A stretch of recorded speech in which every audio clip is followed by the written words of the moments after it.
Marcus Thompson opened his eyes as the morning sun came through his bedroom window. The digital clock on his nightstand showed 7:30 a.m. It was Saturday, and he could already hear his 8-year-old son Jaden moving around in the next room. Marcus sat up slowly and stretched his arms. His body still carried the marks of his years as a Navy SEAL. Small scars on his hands told stories of missions he could never talk about. His shoulders were broader than most men, and his eyes held the quiet strength that came from protecting his country for 15 years.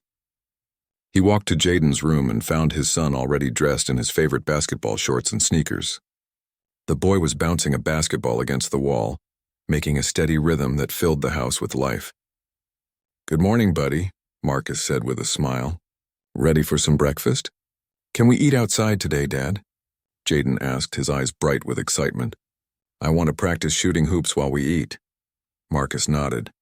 It was a beautiful spring morning in their neighborhood of Willowbrook Heights. They had lived in this quiet suburb for 2 years now, ever since Marcus retired from the military after his wife Sarah passed away from cancer. The house was perfect for just the two of them. It had a big front yard, a basketball hoop in the driveway, and neighbors who mostly kept to themselves. After breakfast, Marcus and Jaden went outside. The morning air was fresh and cool. Birds were singing in the oak trees that lined their street. Marcus loved these peaceful moments with his son. They reminded him why he had left the military behind. Jaden started shooting baskets while Marcus worked in his front yard garden. Gardening had become his way of finding peace. When his hands were in the soil, planting flowers or pulling weeds, his mind could rest. The nightmares from his military days seemed to fade away when he was taking care of something that could grow and bloom. Marcus had planted roses along the front of the house. They were Sarah's favorite flowers. Next to them, he had put in some colorful tulips and daffodils. A small garden gnome sat among the flowers, something Jaden had picked out at the store. It made the boy happy, so Marcus kept it there. The neighborhood was quiet on this Saturday morning. Most of their neighbors were still inside, drinking coffee and reading the newspaper. The Johnsons next door were an older couple who always waved when they saw Marcus and Jaden. Across the street lived the Martinez family with their 2 teenage daughters. They were good people who respected each other's privacy. Marcus knelt down and started pulling small weeds from around his roses. The work felt good. His hands, which had once held weapons and done dangerous things, were now gentle with the delicate flower stems. This was the life he wanted for Jaden. Safe, peaceful, normal. "Dad, watch this shot," Jaden called out. Marcus looked up to see his son take a long shot from the edge of the driveway. The ball sailed through the air and went right through the hoop without touching the rim. "Great shot, buddy," Marcus said, clapping his hands. Jaden grinned and ran to get the ball. He was getting taller every month, and Marcus could see he was going to be good at sports. More importantly, he was growing up to be a kind and respectful boy. Despite losing his mother so young, Jaden was full of joy and curiosity about the world. Marcus stood up and brushed the dirt from his hands. He looked at their house with pride. The lawn was perfectly cut. The flowers were healthy and colorful. The driveway was clean and the basketball hoop was straight and sturdy. Everything was exactly how it should be. He had worked hard to make this place a home for Jaden. After years of living on military bases and moving from place to place, they finally had roots. The house was paid for with his military benefits, and he had enough saved up to take care of Jaden without worry. The neighborhood association had rules about keeping properties looking nice, and Marcus followed every single one. He kept his grass short, his flowers neat, and his driveway clean. He wanted to be a good neighbor and set a good example for his son. "Dad, I'm getting thirsty," Jaden said, bouncing the ball slowly now. "Let me get you some water," Marcus said. As he walked toward the front door, Marcus felt grateful for this simple moment. No one was shooting at him. No one was depending on him to make life or death decisions. He was just a father spending a quiet Saturday morning with his son in their own yard. He had no idea that in a few minutes, 3 strangers would drive up to his house and try to destroy the peaceful life he had built for his family. He had no idea that his military training was about to become important again, not on a battlefield far away, but right here in his own driveway where his son played basketball every day. Marcus was walking back outside with a glass of water for Jaden when he heard a car door slam shut. He looked up and saw a white sedan parked at the end of his driveway. 3 people were getting out of the car, and they were all wearing what looked like official uniforms. The man in front was tall and heavy with a red face and small mean eyes. His uniform was dark blue with patches on the shoulders that said property enforcement. Behind him were two other people, a thin woman with short gray hair and a young man who looked nervous. Marcus felt something change inside his chest. His military instincts started to wake up. Something about these people did not feel right, but he stayed calm and walked toward them with the water glass still in his hand. "Good morning," Marcus said in a polite voice. "Can I help you?" The big man stepped forward and pulled out a clipboard. "I'm Dale Brennan with the Willowbrook Heights Property Enforcement Division. We're here about violations on your property." Marcus set the water glass down on his porch step. "What violations?" Dale looked at his clipboard and then pointed at Jaden, who had stopped bouncing his basketball and was watching the strangers. "That basketball hoop is not allowed in front driveways according to HOA rules. It needs to be removed immediately." Marcus knew this was wrong. He had read all the neighborhood rules before buying the house. Basketball hoops were allowed as long as they were not in the street. His hoop was clearly in his own driveway. "I think there might be some mistake," Marcus said calmly. "I've read the HOA rules and basketball hoops are allowed in driveways." Dale's face got redder. "Are you questioning my authority? I've been doing this job for 10 years. I know the rules better than you do." The woman behind Dale stepped forward. She had a camera in her hand and started taking pictures of Marcus's house. "We also have issues with those garden decorations," she said, pointing at the small garden gnome sitting among the roses. "What's wrong with a garden gnome?" Marcus asked. "Inappropriate decorations," Dale said, writing something on his clipboard. "The HOA has strict rules about lawn ornaments. That gnome violates the community standards." Marcus felt his jaw tighten, but he kept his voice steady. "I'd like to see those rules in writing, please. And I'd like to see your identification." Dale laughed, but it was not a friendly laugh. "You don't get to make demands here, buddy. We're the ones with authority." Jaden had moved closer to his father. The 8-year-old boy could feel that something was wrong, even if he didn't understand what was happening. Marcus put his hand gently on his son's shoulder. "Jaden, why don't you go inside for a minute?" Marcus said softly. "No," Dale said loudly. "The boy stays right here. He's part of the problem." Marcus felt his muscles tense. No one talked about his son that way. "Excuse me?" "Kids playing in driveways create noise complaints," the nervous young man said, speaking for the first time. "Bouncing basketballs disturb the peace of the neighborhood." "He's playing in our own driveway," Marcus said. His voice was still calm, but there was steel underneath it now. "On our own property." Dale stepped closer to Marcus. He was trying to use his size to intimidate, but Marcus had faced much more dangerous enemies than this man. "Listen here. We have the authority to remove disturbing elements from the neighborhood. That includes noisy kids who don't follow the rules." Marcus felt his Navy SEAL training kick in. He was reading Dale's body language, watching his hands, noting the positions of all three people. His mind was automatically calculating threats and response options, just like it had been trained to do. "Are you threatening to take my son?" Marcus asked quietly. "I'm saying we have options if property owners don't cooperate," Dale replied. "We work closely with social services. Kids need to be in environments where they can follow community standards." The words hit Marcus like a punch. These strangers were threatening to take Jaden away from him. Over a basketball hoop and a garden gnome. His heart started beating faster, but his face remained calm. "I think you need to leave my property now," Marcus said. "We're not done here," Dale said, pulling what looked like handcuffs from his belt. "In fact, we might need to detain you both until this situation is resolved." Marcus saw the handcuffs and everything became crystal clear. These people were not real officials. Real HOA enforcers didn't carry handcuffs. They didn't threaten to take children away. They didn't show up without proper identification or written complaints. But Marcus also knew he had to be very careful. His neighbors were starting to come outside to see what was happening. Mrs. Johnson was standing on her front porch watching. Mr. Martinez had come out to get his newspaper and was staring at the scene. Marcus could not do anything that would make him look like the aggressor. He had to protect Jaden, but he also had to be smart about it. These fake officials were counting on him to lose his temper, or do something they could use against him. "Jaden," Marcus said calmly, "please go stand by Mrs. Johnson's porch." "Dad?" Jaden's voice was small and scared. "It's okay, buddy. Just go stand over there for a minute.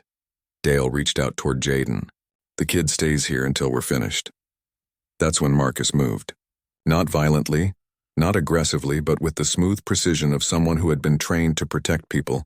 He stepped between Dale and his son, and his presence suddenly filled the space like a wall. "You will not touch my child," Marcus said in a voice that carried 15 years of military authority.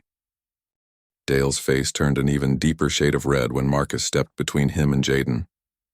The fake enforcer was not used to people standing up to him.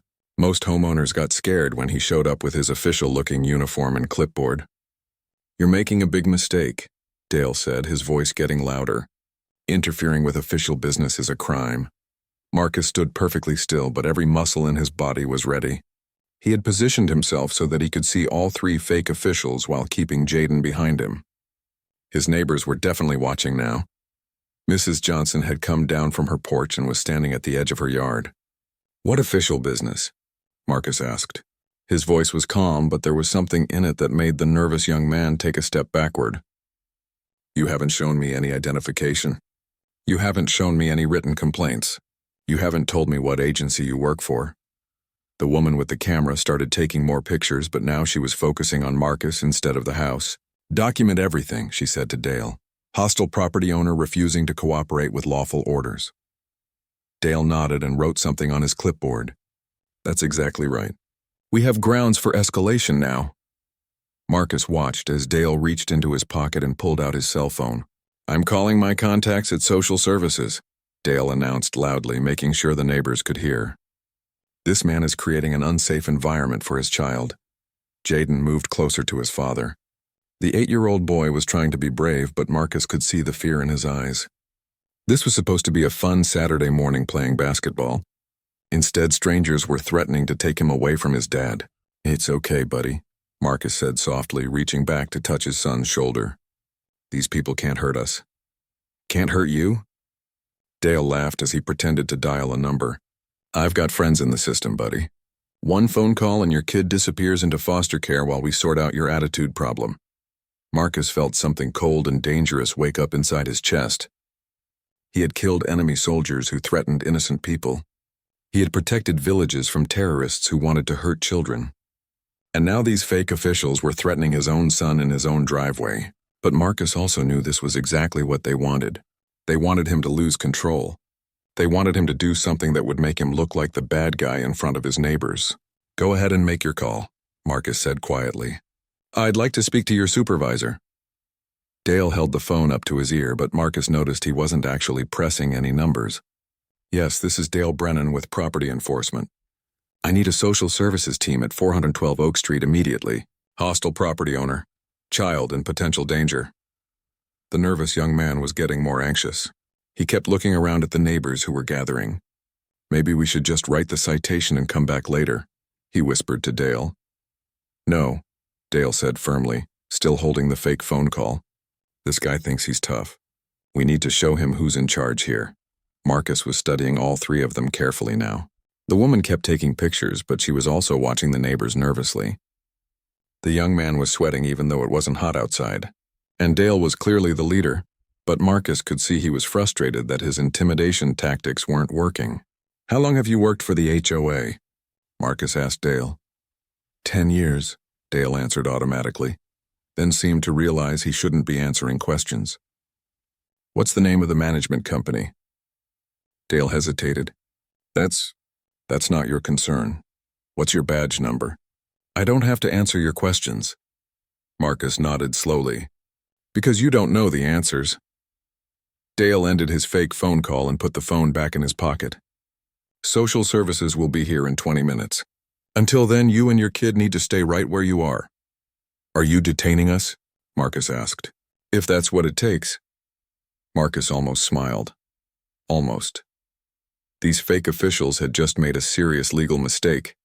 They were now claiming to have authority to detain citizens, which was something only real law enforcement could do. The woman with the camera moved closer to Jaden.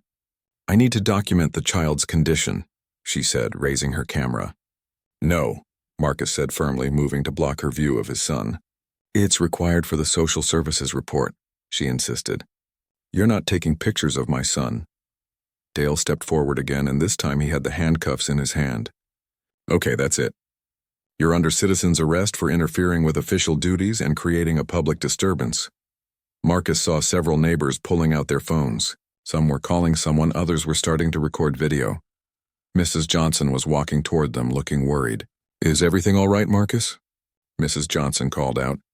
These people claim to be HOA officials, Marcus said loudly enough for all the neighbors to hear. But they won't show identification.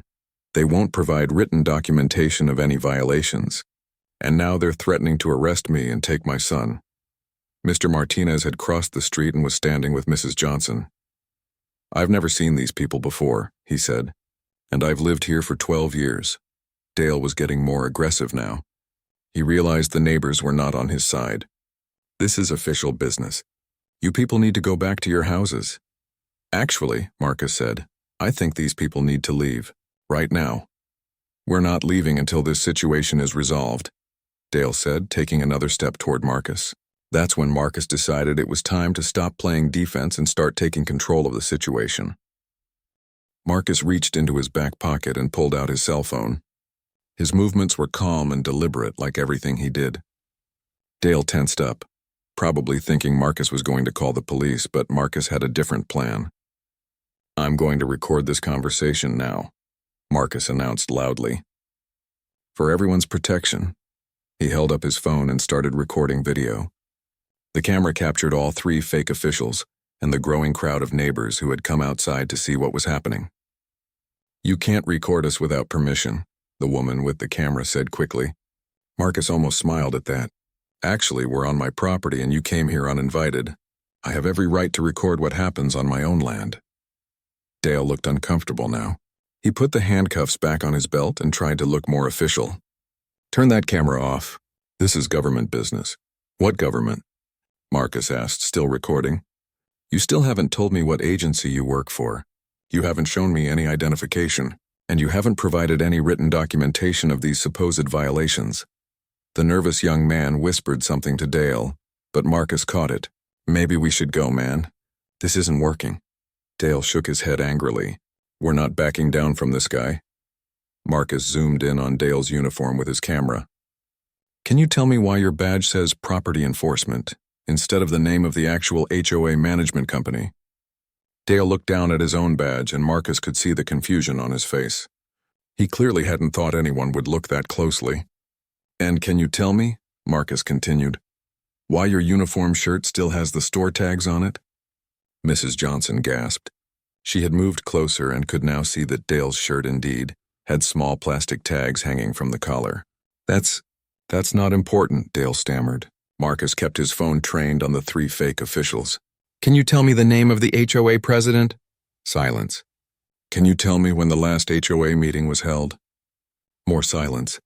Can you tell me what the actual HOA monthly dues are for this neighborhood? Dale was getting angry again. I don't have to answer your stupid questions. Actually, if you're really HOA officials, those are pretty basic questions you should know, Mr. Martinez called out from the sidewalk. I'm on the HOA board and I've never seen any of you before. Marcus felt a surge of satisfaction. He had suspected these people were fake, but now he had confirmation from an actual HOA board member. Mr. Martinez, Marcus said, still recording. As a board member, do you have any record of official business being conducted at my property today? None whatsoever, Mr. Martinez replied firmly. And we don't have a property enforcement division. We use a management company called Brookfield Associates for any official business. The woman with the camera started backing toward their car. Dale, we need to leave, now. But Dale was too angry to think clearly. I don't care what this guy says. We have authority here and this property owner is going to comply with our orders. Marcus stepped forward slightly, and suddenly the atmosphere changed. He didn't move aggressively or make any threats, but something in his posture made it clear that he was not someone you wanted to mess with. What authority? Marcus asked quietly. You're not HOA officials. You're not government employees. You're not law enforcement. So exactly what authority do you think you have? For the first time, Dale seemed to realize that his intimidation tactics weren't working on Marcus at all. Most people got scared when he raised his voice and acted official. But Marcus just stood there, calm and steady, recording everything and asking questions that Dale couldn't answer. This is official business, Dale said, but his voice had lost its confident tone. Marcus looked directly into his phone camera. For the record, it's Saturday, May 15th at approximately 9:45 a.m. 3 people in fake uniforms came to my property claiming to represent HOA enforcement. They have threatened to take my 8-year-old son and arrest me. They refuse to provide identification or documentation. An actual HOA board member has confirmed that they are not legitimate officials. The young man was already walking toward the car. Dale, come on. This guy's not going to back down. Marcus continued recording as he spoke to his neighbors. Mrs. Johnson, Mr. Martinez, you're witnessing this, correct? Both neighbors nodded. And you can confirm that my basketball hoop is in my own driveway, not blocking any street or sidewalk? That's correct, Mrs. Johnson said. And you can confirm that my garden gnome is a small harmless lawn decoration that doesn't violate any actual HOA rules? Absolutely, Mr. Martinez added. There are no rules against garden gnomes. Dale was looking around desperately now. His scheme was falling apart in front of multiple witnesses, and it was all being recorded. The confident, aggressive man who had shown up to intimidate Marcus was now sweating and fidgeting. This isn't over, Dale said, trying to save face as he started backing toward the car. Actually, it is, Marcus said, still recording. You're leaving my property now and you're not coming back. The woman and the young man were already at the car, but Dale made one last attempt to regain control of the situation. You haven't heard the last from us, Dale said. We have connections. We can make your life very difficult. Marcus stopped recording and put his phone in his pocket. Then he looked directly at Dale, and for the first time he let a little bit of his Navy SEAL intensity show in his eyes. No, Marcus said very quietly. You really can't. Marcus watched as the 3 fake officials climbed into their white sedan, but he wasn't done with them yet. Years of military intelligence training had taught him to gather as much information as possible about potential threats, and these people had just threatened his son. As their car started to pull away, Marcus memorized the license plate number. Then he turned to his neighbors, who were all still standing around looking confused and concerned. Mr. Martinez, Marcus said, could you please call Brookfield Associates right now? I want to confirm on speakerphone that these people don't work for the HOA. Mr. Martinez nodded and pulled out his phone. Within a few minutes, he had the management company on the line. This is Tom Martinez from Willowbrook Heights, he said. I'm putting you on speaker. We just had 3 people show up claiming to be from something called the Property Enforcement Division. Do we have any such department? The voice from the phone was clear and professional. No, sir. Brookfield Associates handles all official HOA business in your community. We don't have a property enforcement division, and we don't send out uniformed officers. All of our communications are done through written notices sent by mail. Marcus felt vindicated, but he wasn't surprised. He had known these people were fake from the moment Dale couldn't answer basic questions. Did you schedule any property inspections or violations checks for 412 Oak Street today? Marcus asked. Let me check our system, the voice said. After a pause, she continued. No, sir. We have no scheduled business at that address. In fact, according to our records, that property is in excellent compliance with all HOA regulations. Mrs. Johnson shook her head in amazement. Those people were complete frauds. After hanging up with the management company, Marcus gathered his neighbors around. Mrs. Johnson, Mr. Martinez, and several other people had come outside during the confrontation. I need to ask everyone a favor, Marcus said. Has anyone else in the neighborhood had visits from people claiming to be HOA officials?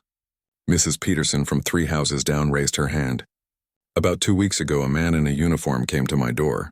He said my flower boxes were the wrong color and I needed to pay a fine immediately or they would be removed. Did you pay? Marcus asked. Mrs. Peterson looked embarrassed. Yes, $50 in cash. He said it would keep the violation off my permanent record. Marcus felt his jaw tighten. These criminals weren't just targeting his family. They were running a scam against elderly neighbors who were too trusting or scared to question official-looking people.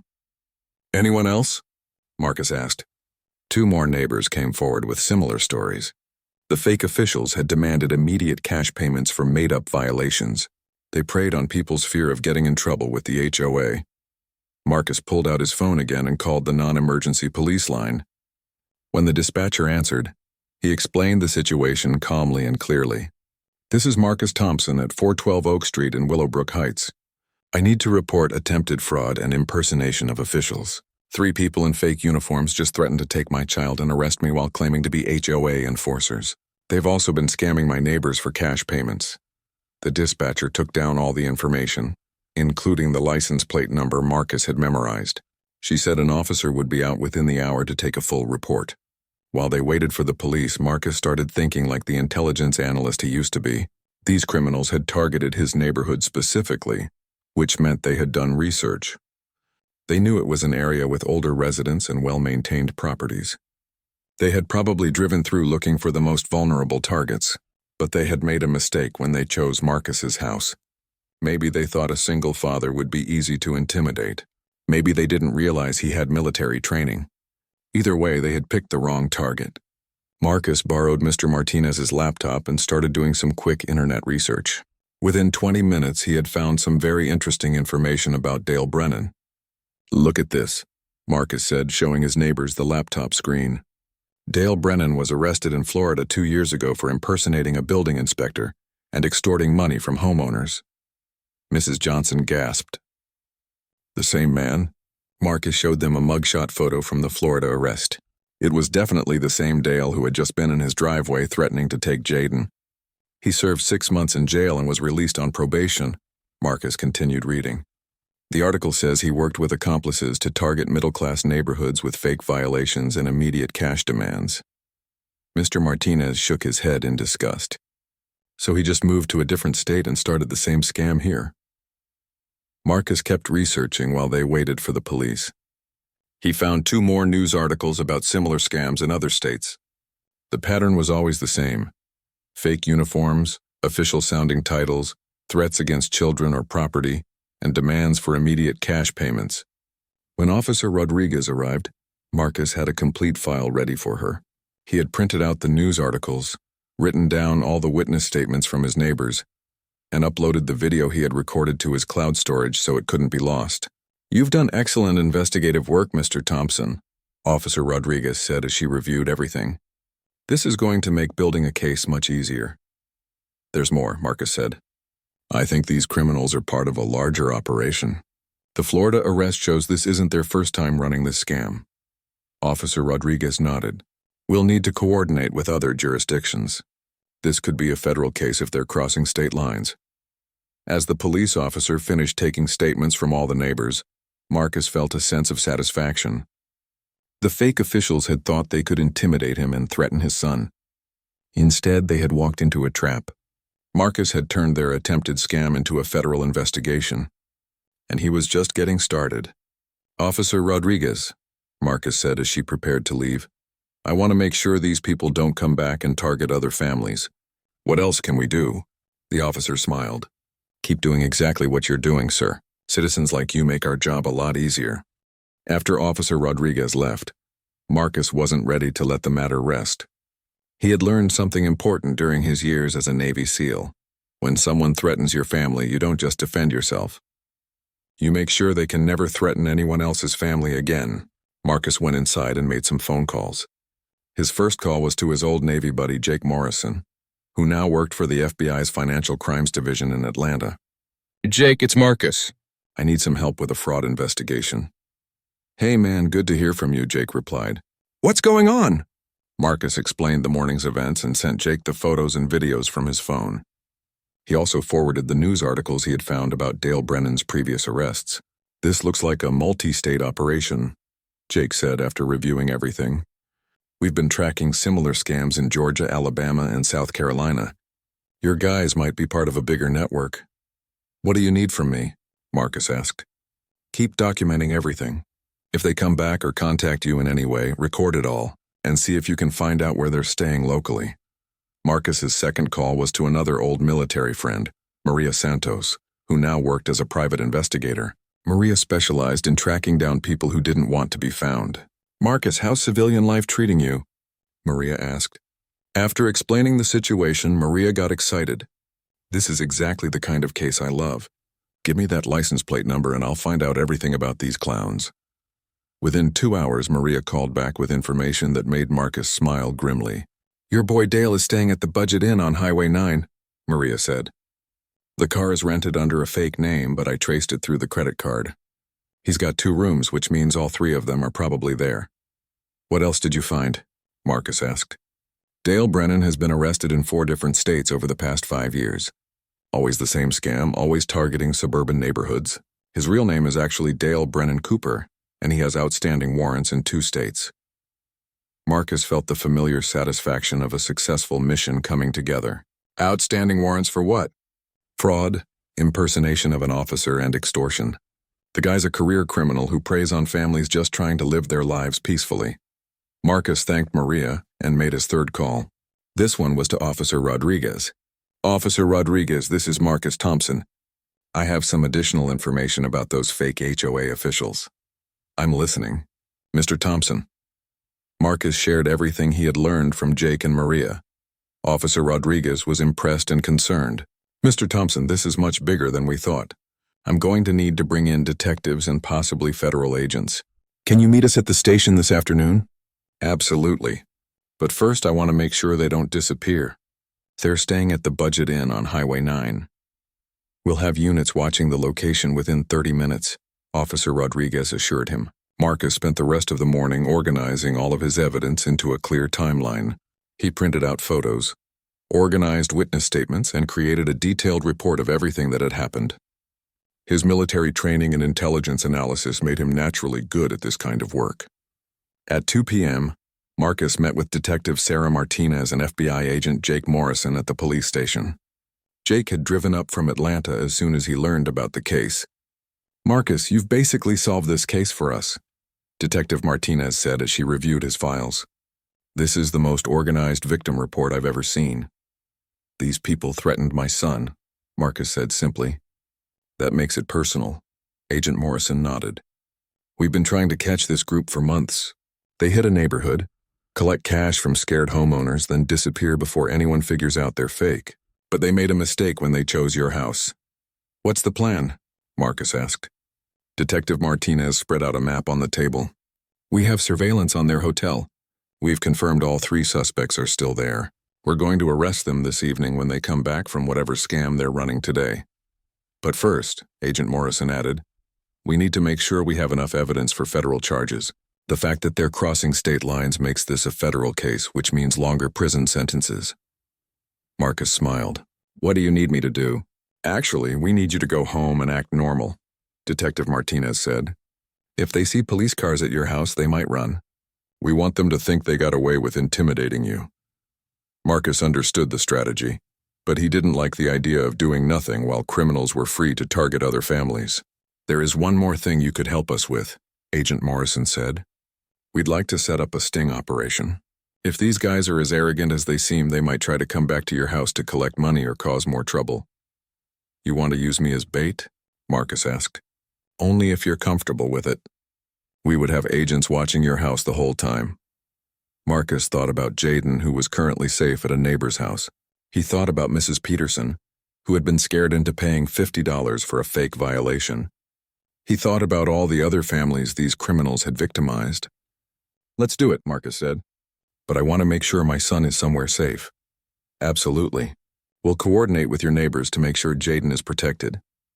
As Marcus left the police station, he felt the familiar feeling of preparing for a mission. But this time the mission wasn't in some foreign country. This time he was protecting his own neighborhood and his own family. The fake officials had thought they could intimidate a single father and steal money from elderly neighbors. They had no idea they were about to face a Navy SEAL who had turned their simple scam into a federal investigation. Marcus returned home that evening to find his neighborhood buzzing with activity.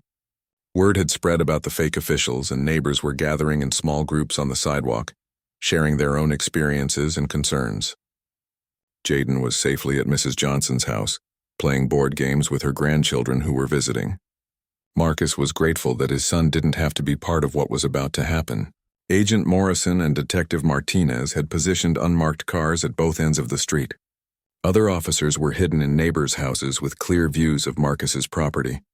Everyone was waiting to see if Dale Brennan and his accomplices would be foolish enough to return. They didn't have to wait long. At 7:30 p.m., the same white sedan pulled into Marcus's driveway. This time, all three fake officials got out of the car, and Dale was carrying what looked like an official document in his hand. Marcus watched from his front window as Dale marched up to his door with renewed confidence.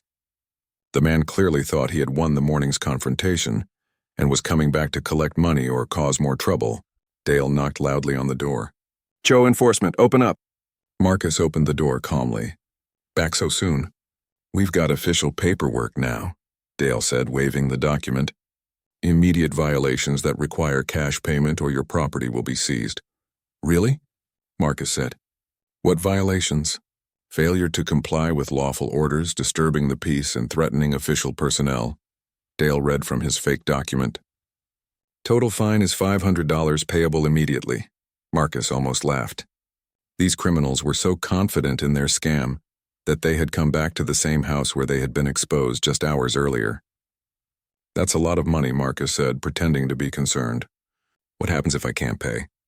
"Property seizure and child removal," the woman said from behind Dale. "Social services is on standby." "Well, I certainly don't want that," Marcus said. "Let me get my wallet." Marcus stepped back into his house and gave a thumbs up to the officers watching from Mrs. Johnson's window. Then he returned to the door empty-handed. "Actually, I changed my mind," Marcus said. "I don't think you're real officials and I'm not paying you anything." Dale's face turned red again. "That's it. You're under arrest for interfering with government business." He reached for his handcuffs, but before he could grab them, police officers appeared from every direction. Detective Martinez came up behind the fake officials while uniformed officers surrounded their car.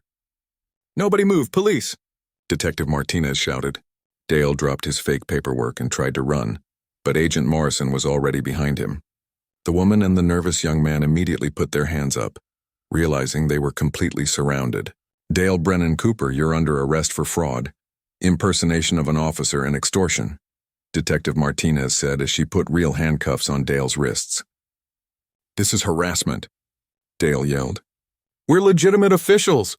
Agent Morrison held up a folder full of documents. "Mr. Cooper, you have outstanding warrants in Florida and Georgia for identical crimes. You have the right to remain silent, and I suggest you use it." As the officers led all three criminals to their patrol cars, neighbors began coming out of their houses. Mrs. Johnson appeared with Jaden, who ran to his father's arms. "Did the bad people go away, Dad?" Jaden asked. "Yes, buddy. They're going away for a very long time." Detective Martinez walked over to Marcus as the patrol cars drove away with their prisoners. "Perfect operation, Mr. Thompson. They confessed to everything the moment we told them we had evidence from multiple states." "What happens now?"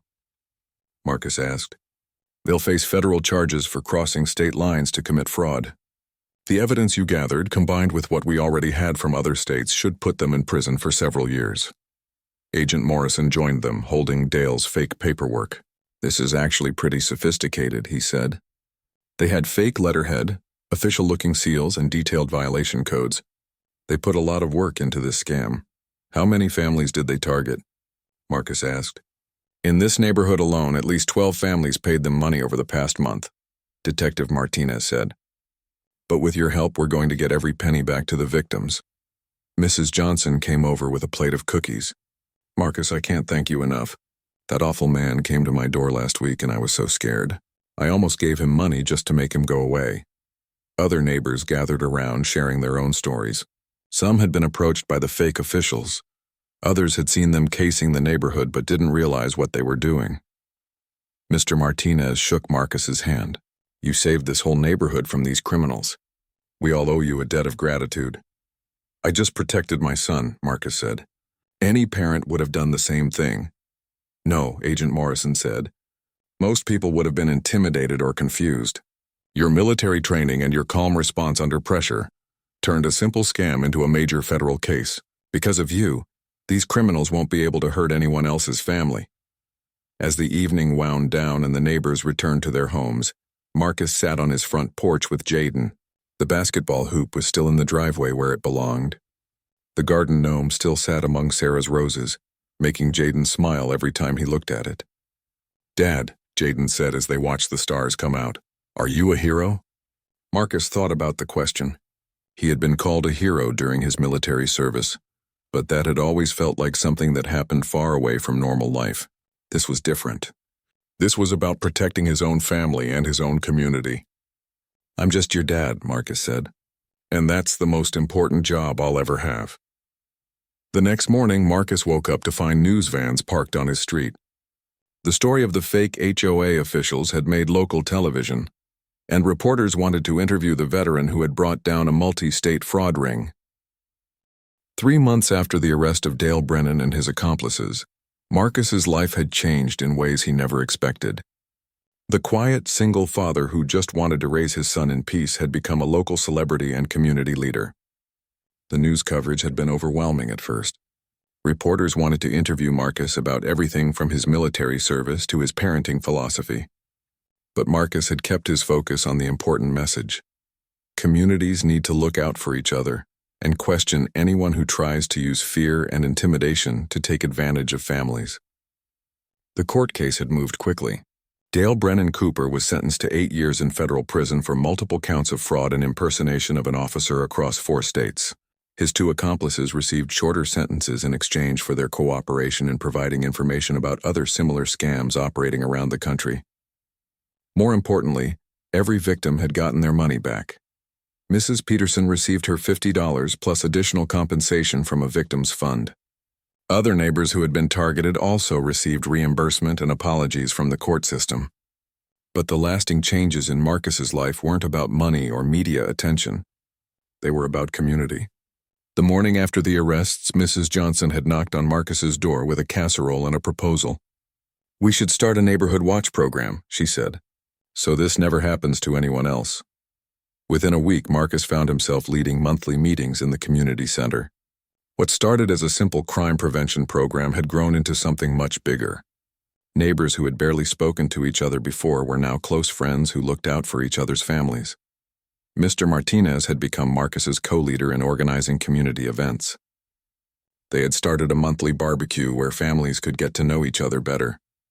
Children who had never played together were now best friends who moved freely between houses on the block.